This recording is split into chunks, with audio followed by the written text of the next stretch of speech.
Now at 10:30, stunning news regarding the health of RFK Jr., the son of Bobby Kennedy, who is running as an independent for the President of the United States, and it involves a worm in his brain. Kennedy says that he was experiencing severe memory loss and mental fog in 2010 and consulted neurologists, and that's when they found the parasite. And that's not all. Bobby Kennedy Jr. also says he suffers from mercury poisoning that he believes was a result of eating too much tuna. Samatha Cortese live in the news center with the shocking disclosures and what it all may mean for Kennedy's health. Sam. Mike and Cher, it sounds sensational, but we spoke with a neurologist tonight who is confident the worm is not what caused that brain fog or memory loss, but rather something else many of us consume on a regular basis. Independent presidential candidate Robert F. Kennedy Jr. says he has a dead worm in his brain.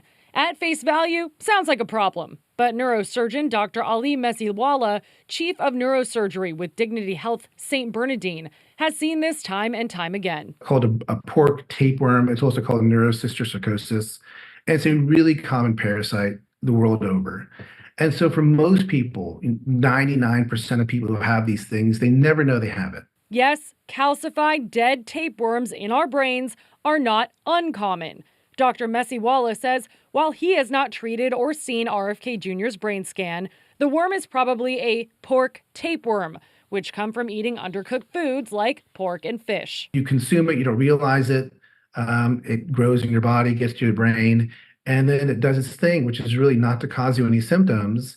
But eventually these things die. When they die, your body walls them off, calcifies them as a scar tissue, and then it can cause irritation and seizures, but typically not brain fog or memory problems. The revelation about RFK Jr. came from a deposition from 12 years ago while going through a divorce from his first wife. He said he had brain fog and memory loss that resulted in loss of income. After his uncle, Senator Edward Kennedy, died of a brain tumor, RFK Jr. went to neurosurgeons for help. An MRI showed a small dark spot. A small little nodule, something of the size of a pea or smaller. So it's a really tiny little thing when we do take it out. You know, there are a lot of things that could cause difficulties with memory, but this is classically not one of them. At the time, RFK Jr. was diagnosed with mercury poisoning, most likely from ingesting too much fish containing dangerous heavy metal. Dr. Messiwala's professional opinion, that was the source of any neurological disruption, not the worm. Mr. Kennedy also suffers from a neurological disorder that impacts his vocal cords, but not his cognition. In this particular case, for people who are supporting Mr. Kennedy, they should be confident that he does not have a worm in his brain that's destroying things that will make it difficult for him to lead if that's what happens. The candidate is certainly confident, posting on X, "I offer to eat 5 more brain worms and still beat President Trump and President Biden in a debate. I feel confident of the result, even with a 6-worm handicap."